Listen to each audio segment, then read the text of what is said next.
Chaque jour, Charles et Carole vous présentent la leçon de l'école du sabbat.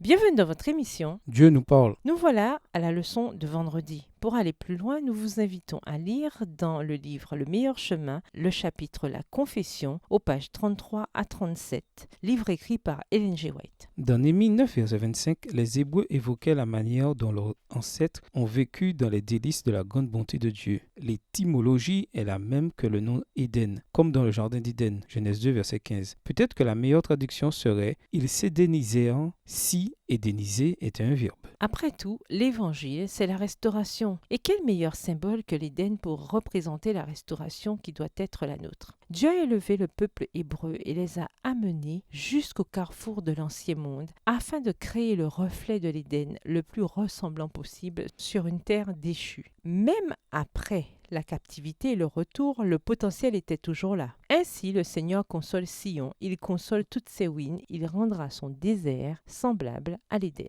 Ésaïe 51, le verset 3. Oui, le peuple jouissait des bénédictions matérielles que le Seigneur lui avait promises, des bénédictions qui rappelaient autant que possible dans un monde déchu l'abondance de l'Éden. Et si c'était très bien, ils étaient censés en profiter. Dieu a créé le monde physique précisément de sorte que les humains puissent en profiter, et Israël antique, béni de Dieu, en profita aussi. Leur péché ne consista pas à s'édéniser eux-mêmes dans la grande bonté de Dieu, mais à oublier le Seigneur, Ézéchiel 23, verset 35, de la bonté duquel ils bénéficiaient. Les bénédictions devinrent une fin en soi, au lieu d'un moyen en vue d'une fin, qui était de révéler Dieu à ceux qui les entouraient. À méditer. Jésus avait dit « Celui qui a été ensemencé parmi les épines, c'est celui qui entend la parole. Mais les inquiétudes du monde et les attraits trompeurs des richesses étouffent la parole et elle devient stérile. » Matthieu 13, verset 22. Que veut-il dire par l'attrait trompeur des richesses? Et quel est le lien avec la prière de confession que nous avons étudiée cette semaine? Attardez-vous davantage sur la doctrine de la création. Remarquez dans la prière de Néhémie 9 qu'il parle presque immédiatement du Seigneur en tant que créateur et dispensateur. Qu'est-ce que cela nous indique sur combien cette doctrine est fondatrice pour notre foi? Comment trouver le juste équilibre entre reconnaître notre état de péché inhérent tout en ne laissant pas Satan s'en servir de manière qui nous décourage et nous ferait totalement abandonner notre foi? Au revoir. Et à demain si Dieu veut.